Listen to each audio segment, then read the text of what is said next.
Okay, so we all know that we love us some Terrifier, and of course Terrifier 2. Our boss is Bill Philpott wants me to ask, of course, what's Terrifier 3?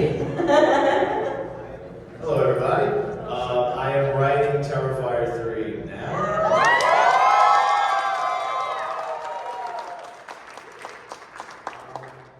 We'll see. I mean, I want to make it as soon as possible. I would say the soonest it can go into production is probably the summer, and then shooting by the fall. That's like best case scenario, though. But I'm writing, and I'm sure you've read and heard that there may be 2 more coming, so we'll see. Definitely, is coming soon.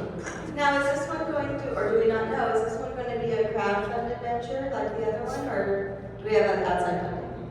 Well, it's going to be outside funding, but we might still do the Indiegogo just because, like, you guys love getting your hands on, like, McClain's costume and props and things from the movie, so we love keeping it, interactive, and we always have, so. And I can't speak for everyone, but I personally love getting to contribute to a production.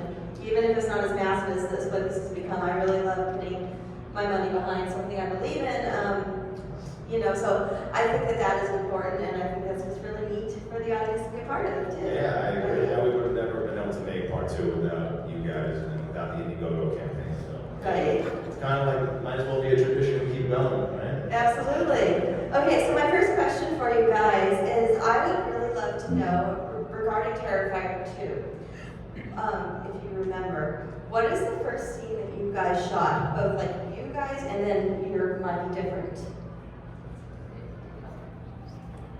My first scene that I shot was the scene where I'm chasing Brooke outside at the carnival area. So that was fun. I just kind of a little bit of drizzly rain that night too, but it was fun being back, and I scared the crap out of both Lauren and Jordan that night, Kaylee that night. So because I was like, I gotta welcome them to the set of Terrifier. So they're in the makeup trailer getting their stuff done, and there's a window there at the door, and I just stood in the door, just looking through the window, making faces.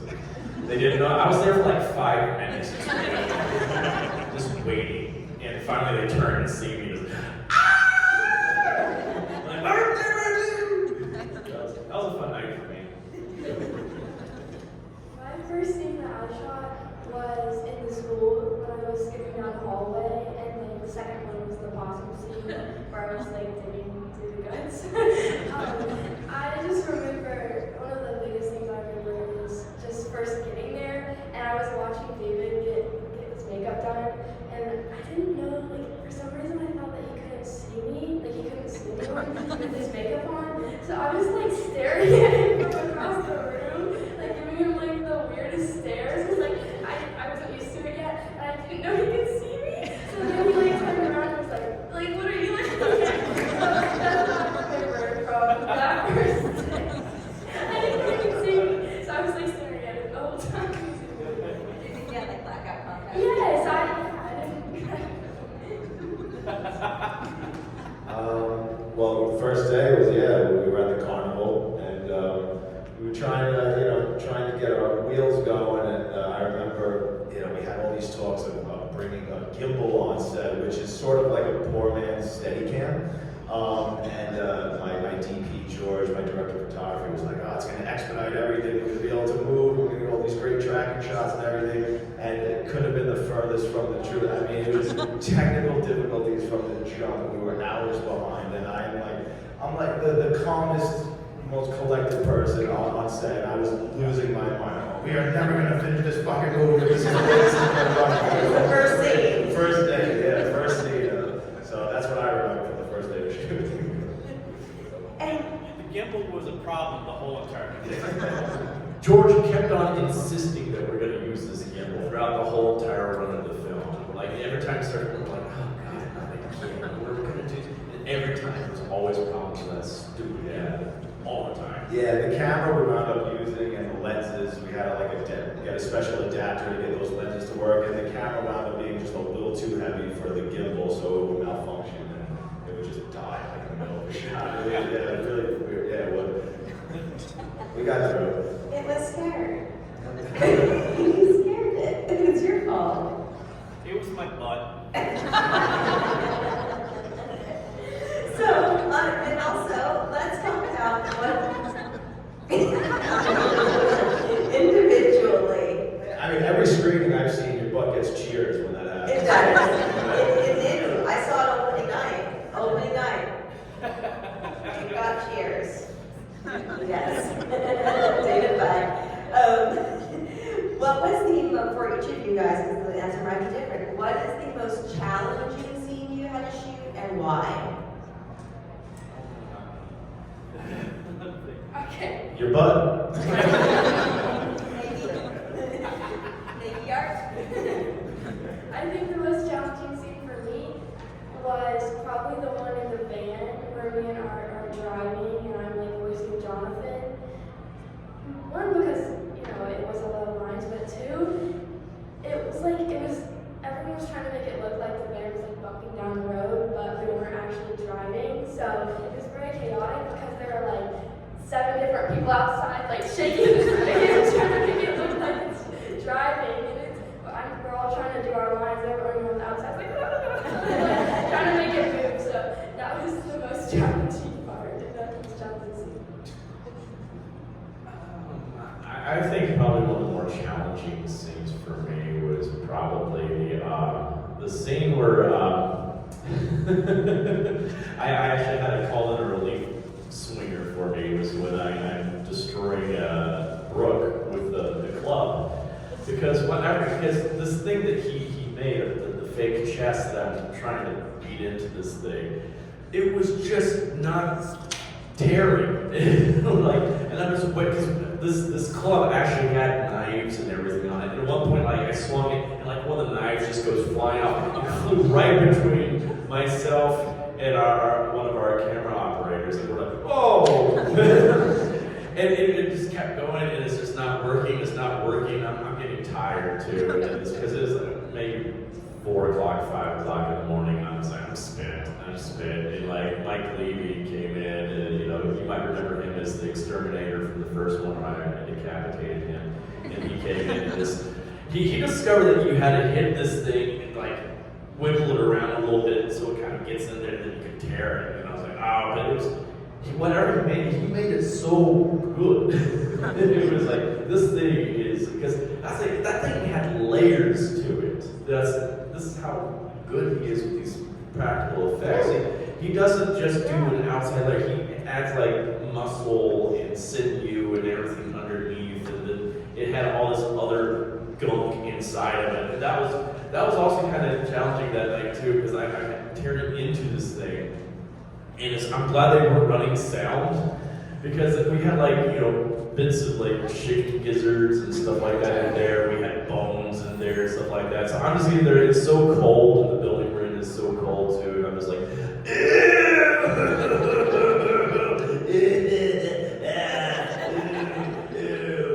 gross, that is gross. And they're like, God, we're gonna have dinner now. I'm like, oh, then I got all this crap all over my hands. I'm like, I need to just be sanitized right now. I gotta eat now. The real Art the Clown. Yeah. Oh, we also had that same night. I gotta tell this story too, because it's kind of embarrassing for me, but I think it's hysterical. I'm really immature. I like to call myself Art the Clown. Because I was swinging the club back, and and I went, whoopsie! And I was like hoping no one heard it. And I just Everybody heard it. Yeah, everybody heard it. I just hear the whole entire video village just cracking up. And I'm like, I'm sorry, Kaylee, I'm so sorry. Together on the floor cracking up. I'm like, oh God. Oh no, we gotta put that in the bloopers. You're already exhausted, so you're already punch drunk. Oh yeah, fair. That was basically the whole entire shoot. We were all just punch drunk.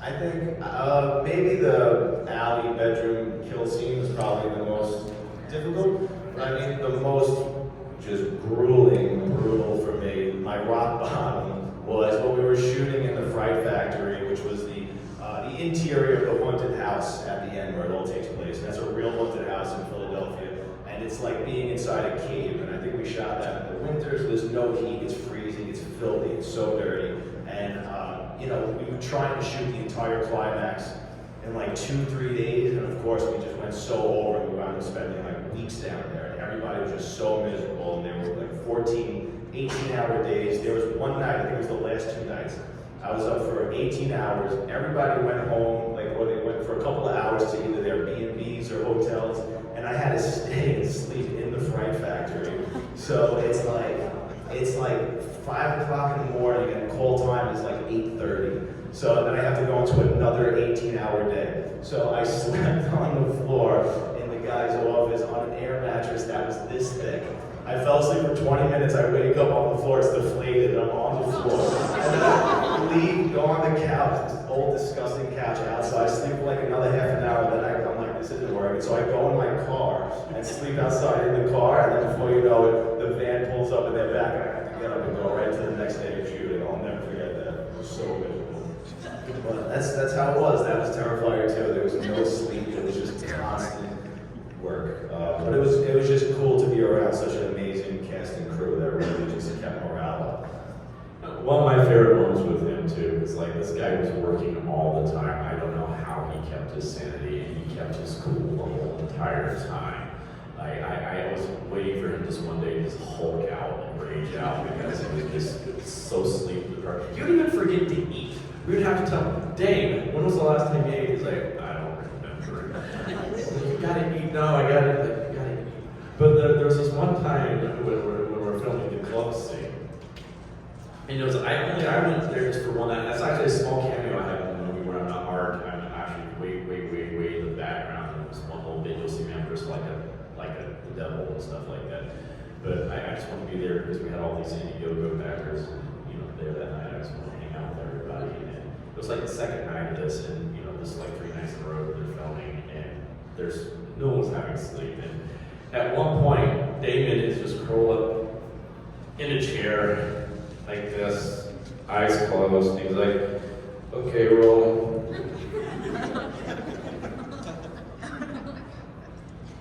That looked great. Just do it again one more time or something. Never opened his eyes. But that's also, he trusted everybody else to do their job and the crew and stuff like that. That just shows like how great a leader he is and how much he trusts everybody else and what a great team we had. But I just thought I felt so sorry for him. He was so tired. Well, it was also like take 7. I could have slept through that one. I was just listening to that.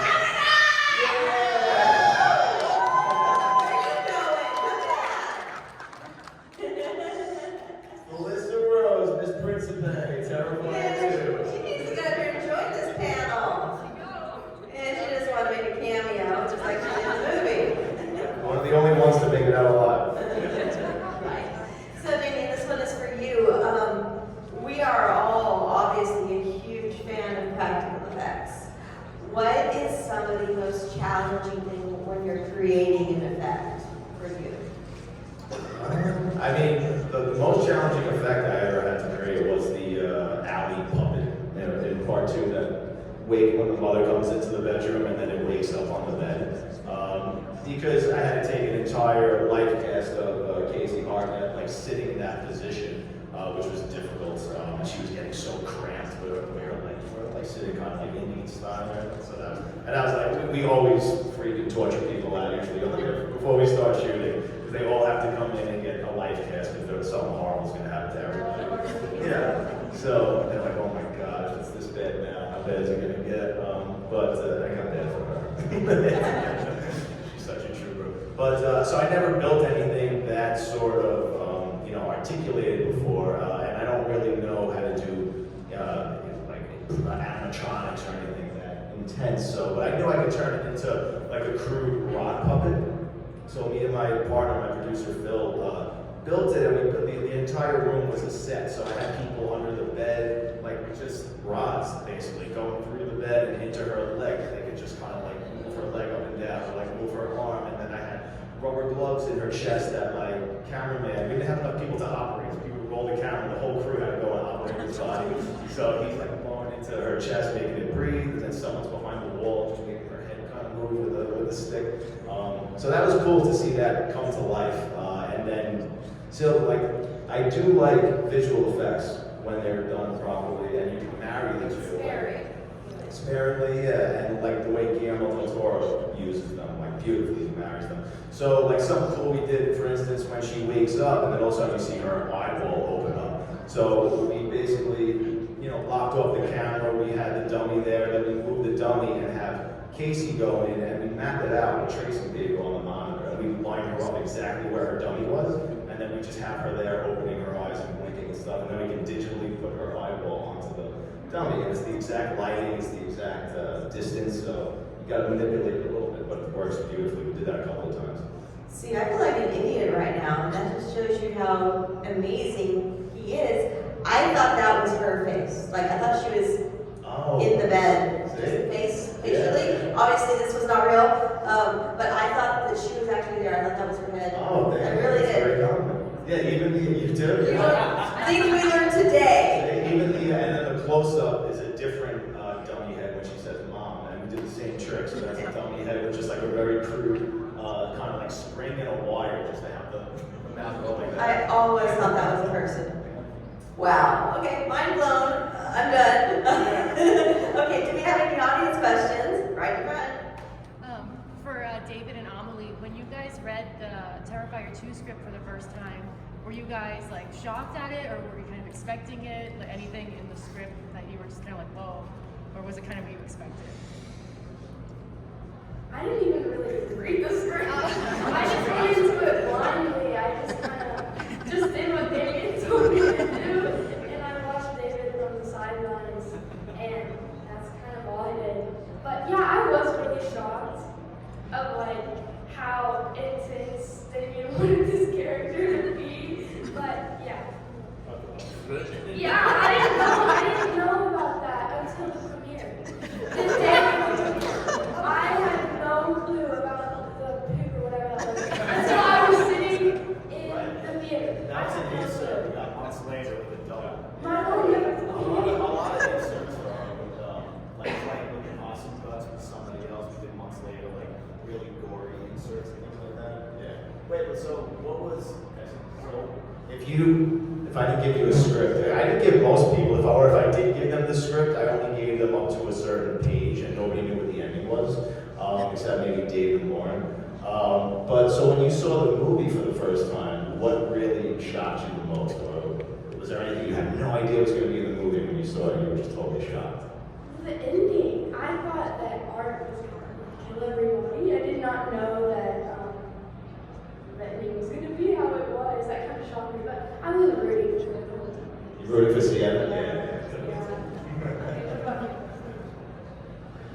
Wow. Because when he was writing it, he would send me texts all the time. You know, say, "Hey, got an idea about this kill scene and stuff like that." That was what was fun about it. Was always bouncing ideas off my head. So, but still, he surprised me with a lot of things too. It's like he sent me a message one day saying, "I got the script finished. Can you come over to my place to read it?" So I was reading it while he was just sitting on the couch, and it's so like he knew exactly where I was in the script just based off my reactions to things. And that's what I thought was so much fun. He's like, I would laugh at something, go, "Oh," and this, and he's like, "I know exactly where you are." And this, I'm like, yeah, that's so cool.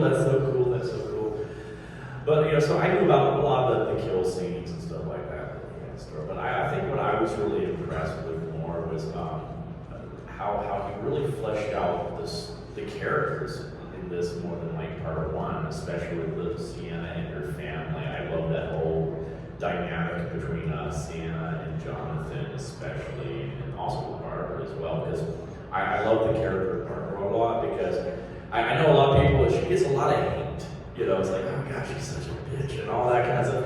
But like, no, there's a lot of depth to that character, I think, because it's like, this is someone that just lost her husband, and she's trying to hold everything together for this family right now. And, you know, she's now, you know, they went from probably being a dual income family to being a single income family. She's got, her kids are going through a lot of problems right now, and she's just hanging there by a thread. And here comes this fucking clown. Just to ruin everything. Just to really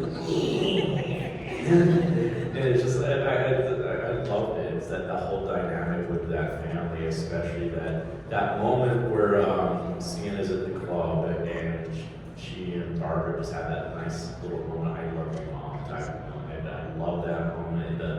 The scene, it gets me every time. It was like, I read it on the page and it was one thing, but when I saw it acted out on screen where Sienna realizes what happened to her mom, it gets me every time. I'm like, oh man, it's just so powerful. It's just like, oh. It's like, and he just added so much more character to this, and that's what I love. I think, especially with Sienna, I think that's why everybody has fallen in love with her.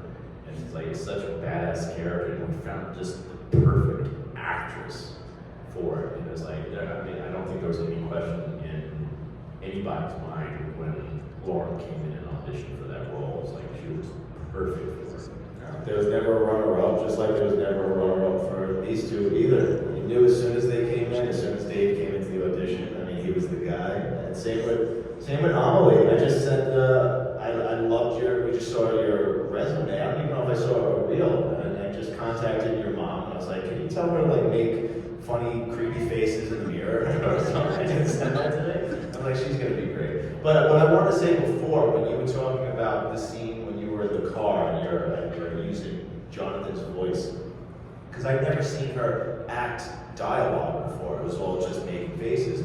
So when I got to hear her deliver lines, and I was blown away by how good she was, and I was so annoyed that I couldn't use her actual voice in that scene because it was so good. Like really, you like blew me away there. So talented, so talented. Thank you. Yeah, lucked out with a lot of talented people. Yeah. Also, I agree with David. Like in Terrifier 2, there's a lot more story to it than the first one. So I think that's what sets it apart. It's just you're really rooting for all of the characters versus the first one. It's more he's just killing everyone. Kill them all. The second there's more story. I have to brag about her too, because like her first day on set was my first time actually meeting her, and we were doing the possum scene.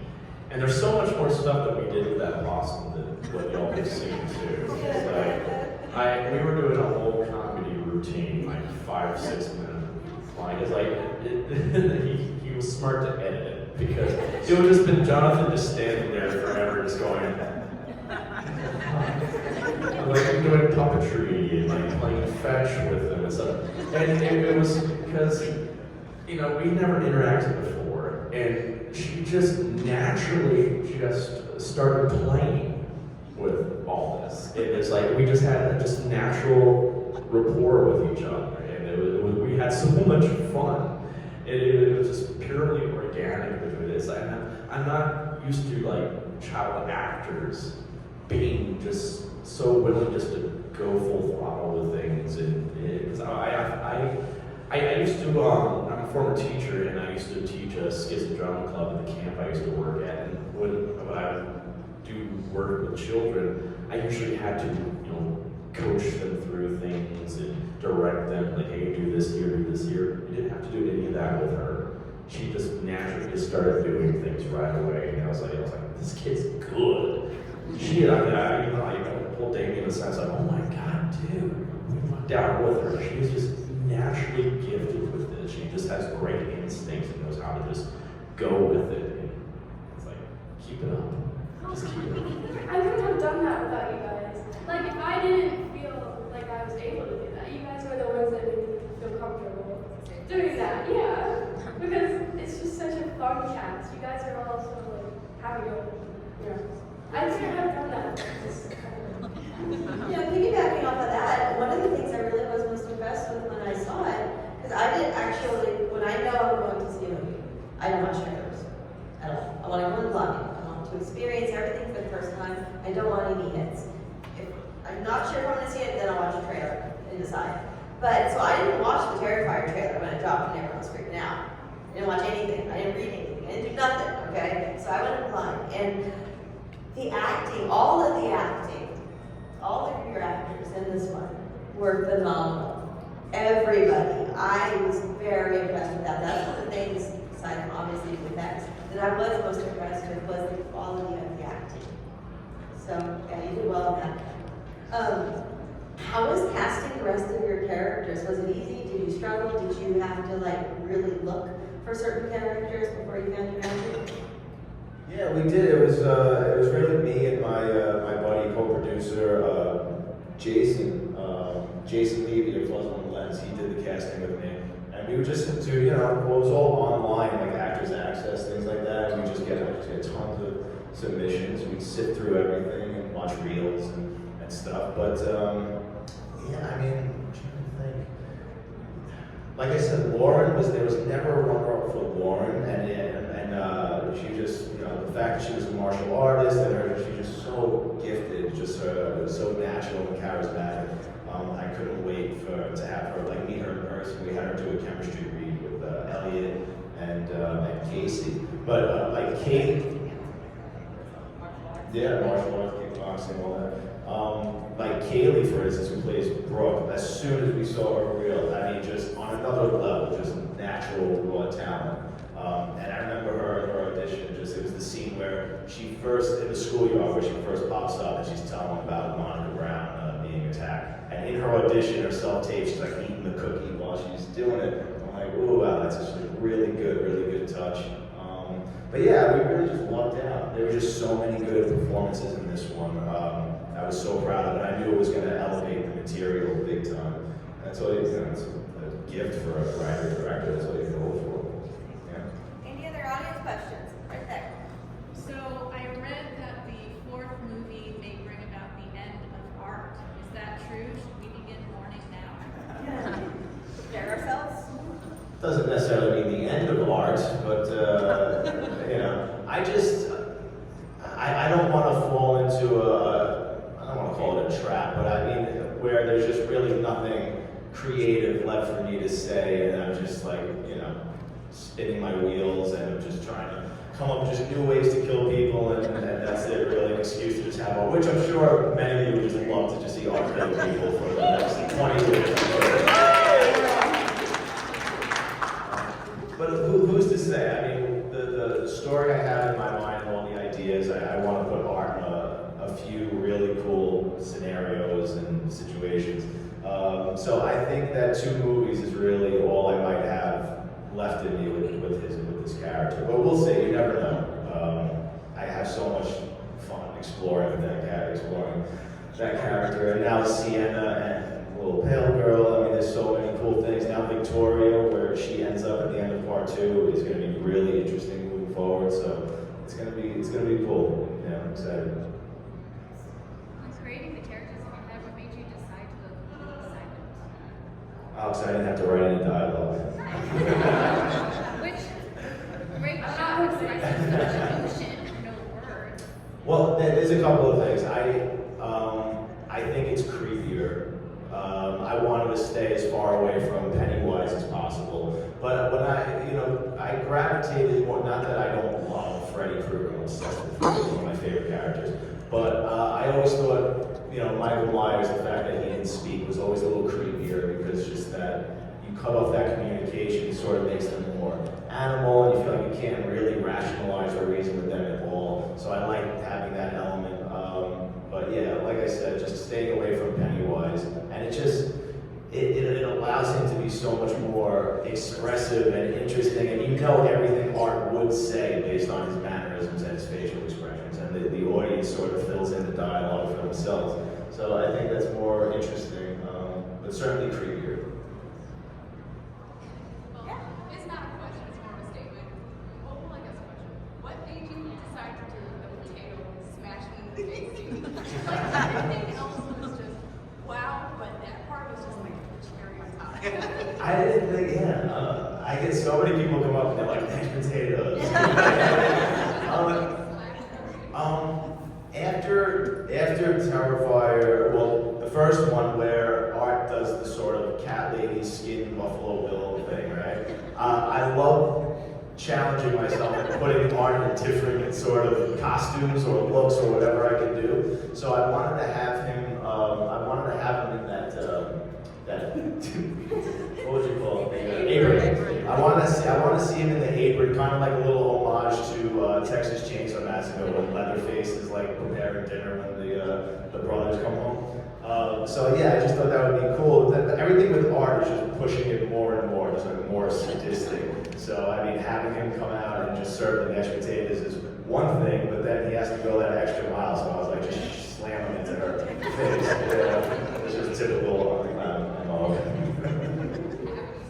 And the one that was in front of you, the jump, yes. When you're writing like Terrifier 3, do you have a specific writing routine?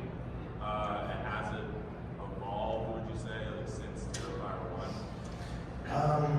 I don't remember the routine for Terrifier 1, but part 2, I just wound up just the way it organically happened was because I procrastinate like crazy. It's so hard to write, just to get yourself in that mindset. Writing is by far the hardest thing to do because it's just you and the page, it's just your imagination, you have nobody helping you.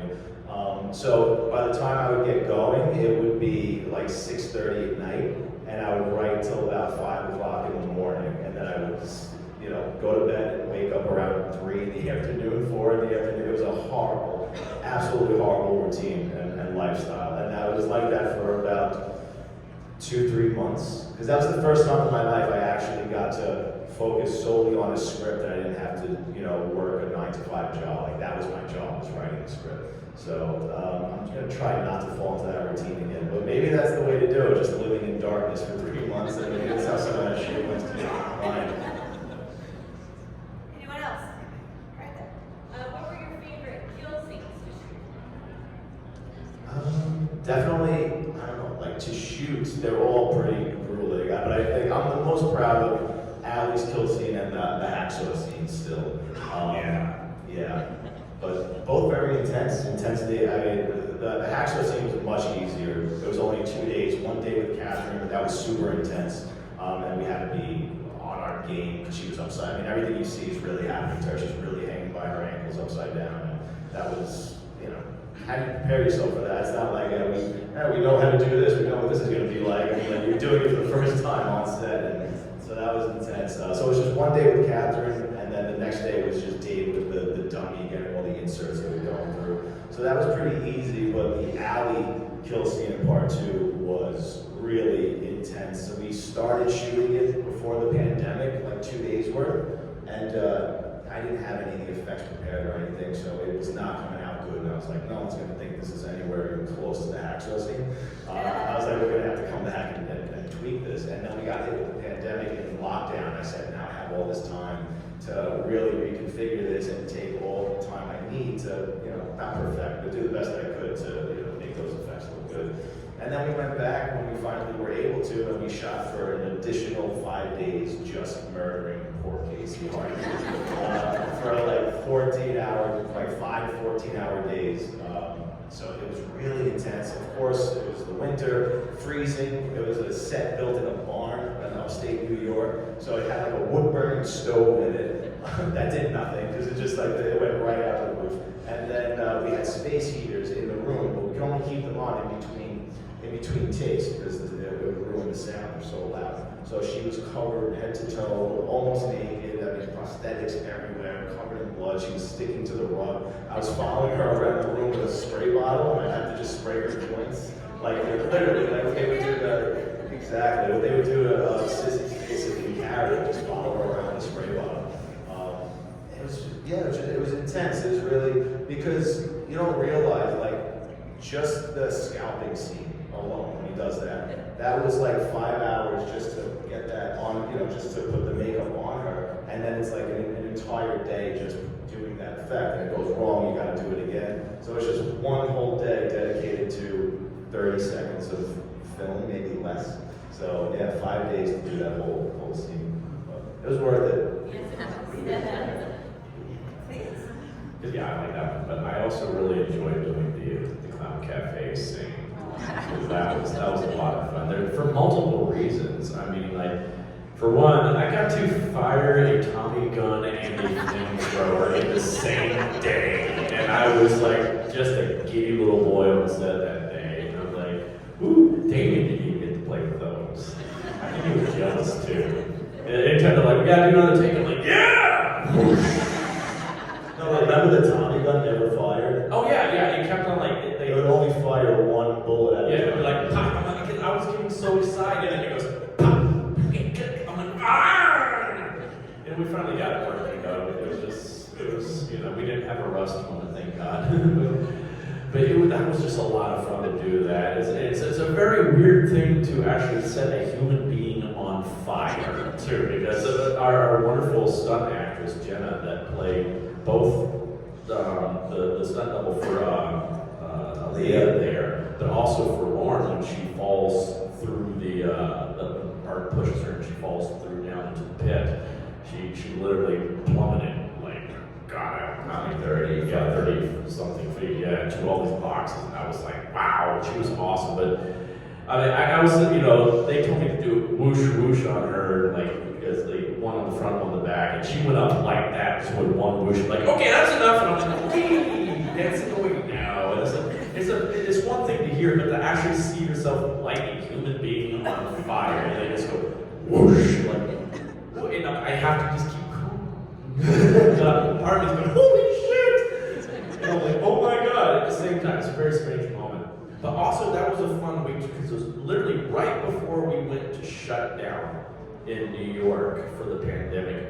And we were out in the middle of nowhere, Amish country in upstate New York. And so we're away from what else is going on in the world in that part. So we had no idea. We would occasionally hear little trickles of, oh, Tom Hanks has got COVID now. We're like, no! He's a national treasure. But we had no idea. And so we had so much fun because we had all the Indiegogo people there that week too. That page, you see all these people in the background. They were our backers, and so we had new blood on set that week. So it added a whole new freshness and a lot of energy to what we were doing. Because their excitement, I think, fed to our excitement. We just had fun. We partied basically every single night too. It was just a great, awesome week, and then everything went in the world. And so it was almost like we were having like our last hurrah before chaos happened.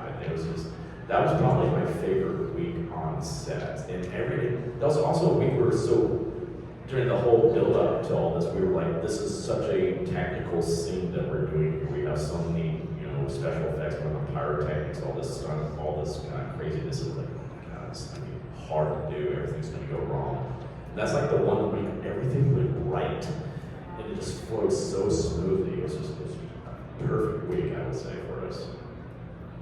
Speaking of the pandemic, it was so hard during lockdown because like everyone was getting to say like, oh, yo, I'm gonna be in Terrifier 2, like Lauren and Elliot and David, and then I just had to stay quiet for so long, and I you were a big so spoiler. bad to tell people, but I couldn't.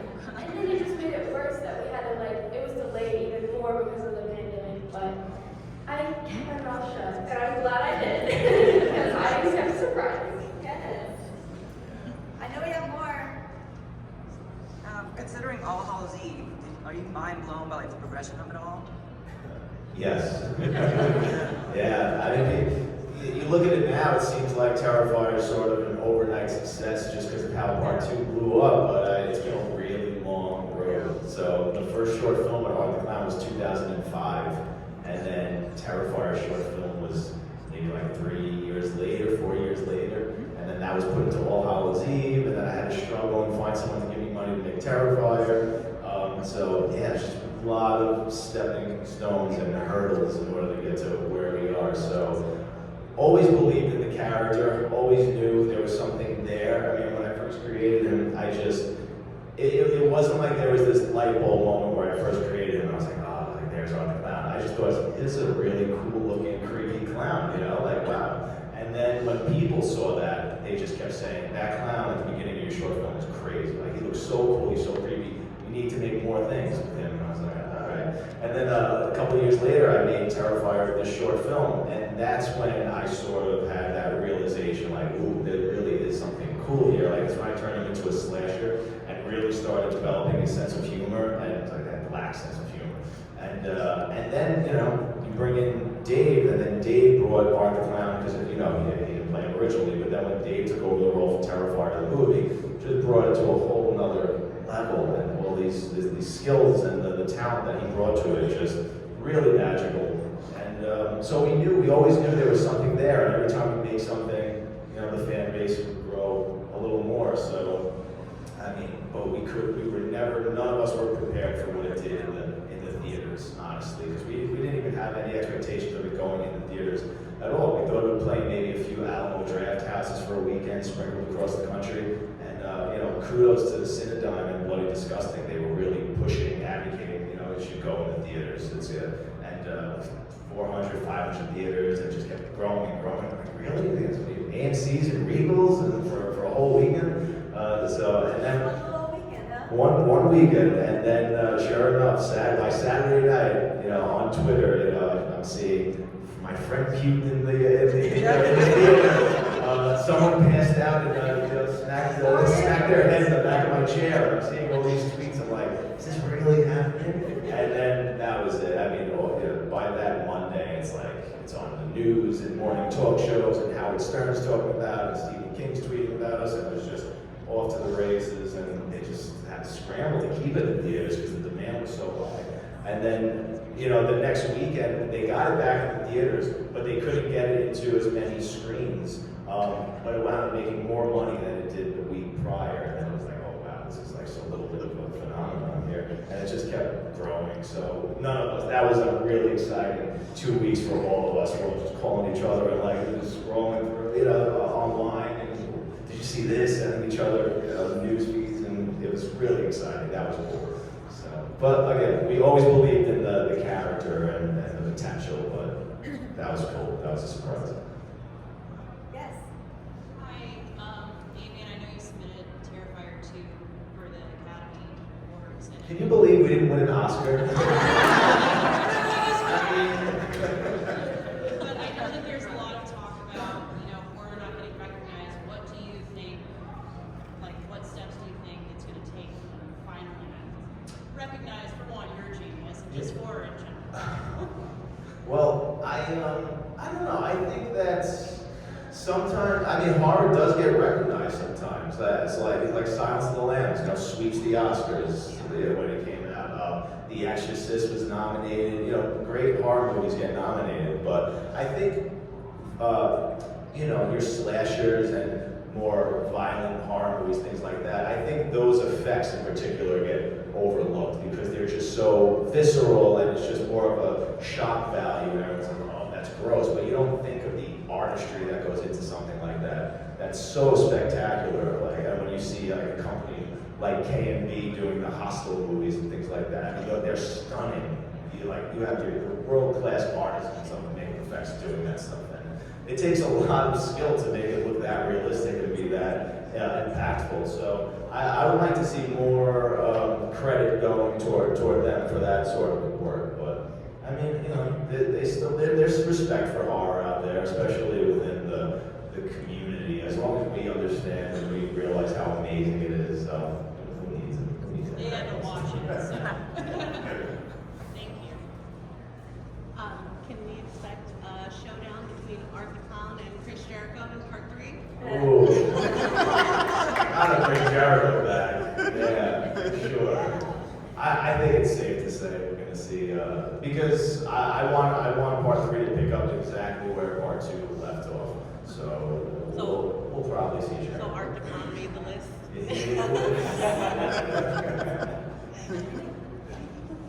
Was there ever a moment for any of you guys where you actually thought, you know what, this is too far? Yeah.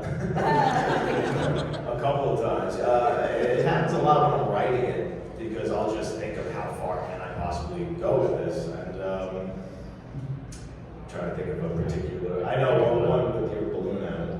Oh yeah, like with just the tip moment, I was like, hey, after I cut off the tip, I was like, what if he makes it into a balloon animal? And he's like, there is no way that is going anywhere near Mark's mouth. People will run away with that online and just do horrible things with that. Fair enough. But I can think of one. It was with the Clown Cafe scene. Sure, yeah. Because originally didn't you want to have kids? Yeah. Well, that's the reason why Sienna's dressed like, they're all dressed like kids. Originally I was thinking Sienna wakes up dressed like a kid, but they're all children on listen, you think of the worst things possible, the most effective thing, but I was like, that's just too far, and that's too off-putting, and it's no longer going to be fun to sit through something like that. So yeah, you have to pull back, but I mean, of course, that was nothing, we never shot that, but these are just discussions and just throwing ideas out when we were, it's in the screenwriting stage and things like that. That was a real discussion. Yeah. I was like, I don't think we should do that with the kids. Yeah. I mean, I've killed kids before. I've had a heart kill kids. Yeah. I'm not above killing children. Yeah. We did kill Wes's character. Right. The cereal, but like, I think it's just that's too much of a sensitive area considering the climate going on in the world right now. So yeah, because I don't want Terrifier when people leave just feeling very bleak and grim about the experience. Like I always say when people ask, because I get asked that question a lot. Like sort of like the feeling after you watch Martyrs or Henry Portrait of the Serial Killer. They're great. I love those movies, but that's just not what I want Terrifier to be. I want it to be more of a fun experience, and just by the first 2 minutes of Terrifier 2, you know we're living in a fantasy room. This character is resurrected from the dead. So that also gives us a little bit of a pass and the ability to be a little more extreme with the violence because it is so obviously steeped in fantasy. So, but we're very conscious of crossing lines. I got a question for you young lady. What was your school year like after this came out? Well, every single scene I filmed, I would fly from North Carolina to New York, film for about 2 or 3 days, and then fly all the way back. And then maybe 3 weeks later, I'd do it again. And we would do that for almost every scene I was in. So, yeah, I definitely missed some school, but I tried to get off work and I tried to catch up. But yeah, it was. What was your like after it came out, the reaction? Oh yeah. Well, even now it's like boys I've said 2 words to are now all of a sudden coming up and being like, oh my gosh. You haven't even talked to me this whole time. Now. What an icebreaker. What'd you say? I said, what an icebreaker. Yeah. It was that black hole. Yeah. Yeah, she's the shit. Literally. Guys, t-shirt of that scene. That's great. Make it happen. For Jello pudding pops. J-E-L-L. Oh no! You need your own comedy. Someone wants to know if there will be a more gruesome scene that will top part 2. Anything in part 2? I'm always going to try. Yeah. Always trying to top it, which is getting difficult, honestly. There is one scene in particular that I was going to do to Jenna's character in Terrifier 1. It was going to happen right after Catherine's hacksaw scene, and I said, there's no way we can do these back to back. It's what we were just talking about, going too far. I said, the audience is going to get up and walk out, and we'll lose them. So, and I've kept that kill in my back pocket. I didn't use it in Terrifier 2, so I think I'm going to go back to that. And that one's really despicable. So, we'll see. I have a couple of cool ideas, and it'll just get crazier as I'm writing. So we'll see. I just want to say shout out to the salt and bleach scene. Like that was gnarly. Yeah, thank you. I actually said that in the theater. I was like, that's rude. You hear that? Yeah, why not? Keep pushing it, Being art's just relentless, and literally pouring salt in the wound. I thought that would be just the worst thing. Originally, it was supposed to be Ajax and bleach. And a buddy of mine is independent independent film had a scene where someone rubs Ajax in somebody's eyes, and then Dave was like, just make it salt. And I was like, yeah, salt. He's the new Salt Bae. Growing up, like I don't know how old you are, but growing up, did you watch a lot of Faces of Death, Traces of Death? Because a lot of the scenes kind of remind me of that. I did, unfortunately. Yeah, I wouldn't say a lot, but I've seen them, and I saw them as a kid, and I don't recommend you watching them. I watched them all. I saw Yeah. them. I mean, some of it is actually fake, but there are some real in the sequels. Like A lot of the scenes reminded me of those. Like, yeah, well, because they've scarred me for life, and that's my way of That's dealing probably with why it. I'm sitting here now, though, to be honest. Yeah, exactly.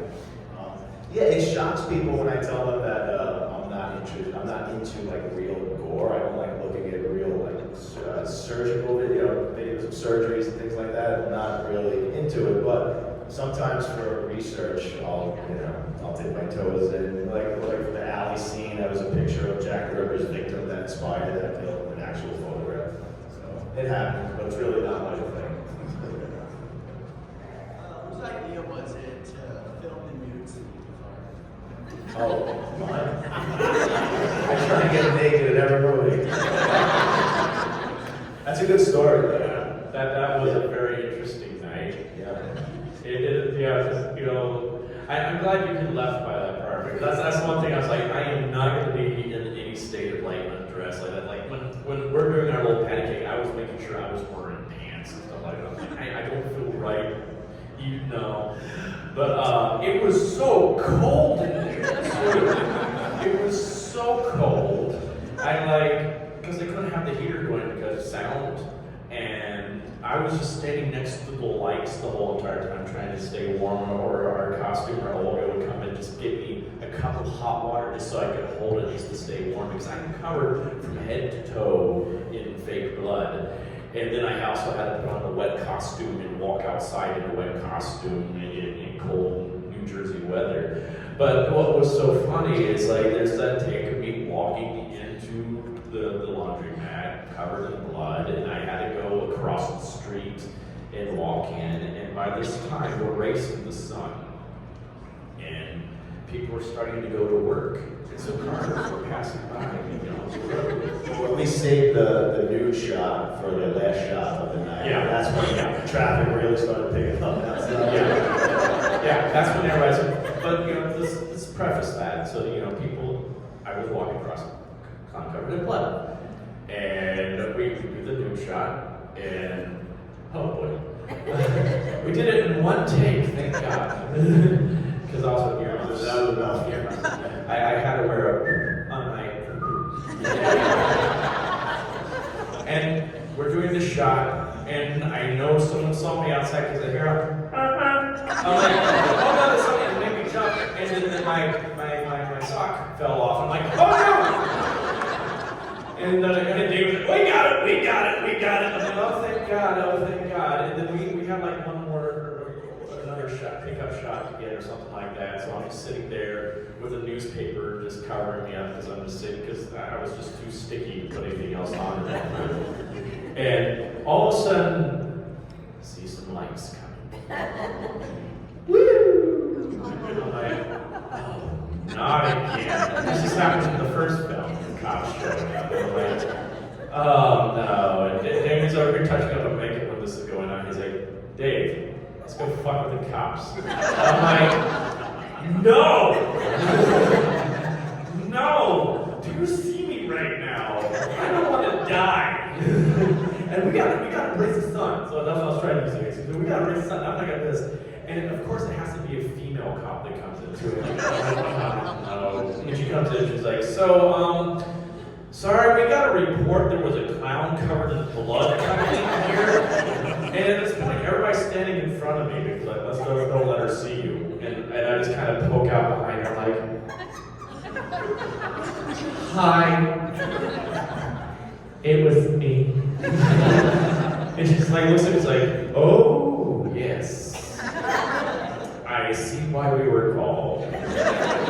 So you're shooting a movie, aren't you? And it's like, yeah. So it was fine after that, but I was like, oh God, again? This is the thing that's happened on basically both Terrifier films, And our other film that we did with the Festival Lens team, Stream, was like, I even though Stream wasn't with the cop, but I'm like, I almost died, I feel like. I'm going to like, because on Stream, my characters, I'm stalking we're filming in a hotel in Gettysburg, and it was during the pandemic too, so no one should have been in this hotel really in January. And we're filming, and I'm covered in blood, you know, I've got crazy lights going on, stuff like that. And all of a sudden someone opens a door down the hallway, and this woman comes out, "Whatever you're doing is very effective. We are Second Amendmenters and you almost got shot." And this woman shows us this video of me through her peephole walking by, repeatedly stalking my victim in these hallways. And I'm like, oh my God, that is freaky. And she was standing there behind the door with a gun. And I'm like, oh my God. And I'm like, why did this hotel not tell anybody that we were filming a horror movie? Like, that was dangerous. We didn't even know anybody was on that hall either, because we thought we're fine. So yeah, so this is, I guess it's good luck for us. Indie filmmaking. Yeah. Yay. All right, guys.